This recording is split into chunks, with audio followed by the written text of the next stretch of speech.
Trevor, what game are we playing today? Atlantis. Atlantis, and do you like Atlantis? Yeah, I like Atlantis. And why? Because it's a simple game, and if you want a quick game, then this is a good one. Okay, how many players could play? 4. 4 players. And what age range? Age range, I'd say about 8 and up. And after you first played it, what did you tell me it was like? I told you it was like Candyland. And why did you think it was like Candyland? Because it reminded me of Candyland, where you play cards and you move to the next space that matches that color or item or whatever. Yep. But a little bit more involved, obviously, past that point, right? Yeah. Okay.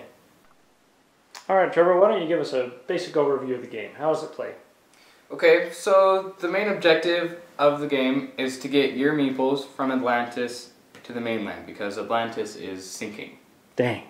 Yeah, too bad, huh? What do you do on your turn? On your turn, you move your meeples to tiles. You have cards in your hand that you can play. Let's see what those cards look like. There's cards that represent each tile. Green, yellow, blue, brown, whatever. Okay. So you would play your card, and you would move your meeple to the next closest tile that matches your card. When you get to that tile, you take the tile behind the one you just landed on, and you keep it in front of you for future use and for the end of the game points. Okay. But if you take the last tile behind you, so if I were to take this one after moving on, then it gets replaced with a water gap. Okay, is that good or bad?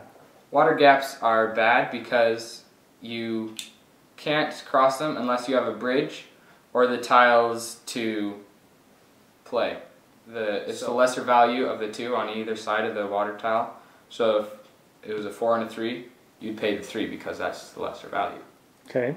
So not the person that just got there pays that, but the people that come behind. Right, everyone pays it. Unless there's a bridge on there. That's like a freebie. And everybody gets one bridge to use. Right. And you can't move it afterwards. Nope. Okay. So you kind of want to get ahead of everybody else so you don't have to pay as much. But Right. But is that possible? It is possible, but you might not win because you may just be playing the cards that get you the farthest, but you may just be collecting the tiles that give you the least. Gotcha. So how do you know who wins at the end of the game? At the end of the game, whoever wins is whoever has the most points. Okay. And when does the game end? When one player gets all 3 of their meeples to the end. Okay. Then the game ends. Yep. And then what happens? And then everyone has to move their meeples to the mainland without playing cards and without playing bridges, but they have to pay the prices of moving across water. So by the time you get to the end of the game, there's a lot of water places they have to cross. Yeah. So no matter what they've collected, they're going to have to pay out a lot to get to the end. Mm-hmm. So most likely the person that gets there first is going to win. Most likely. Okay. So is it fun? Is it fun to play with how many people? And I think it's fun to play with 4 people. Okay. More going on. Yeah. So what's your overall score of this game? I would give it a 3.5 meeple. Okay. Great. Thanks, Trevor. Mm-hmm.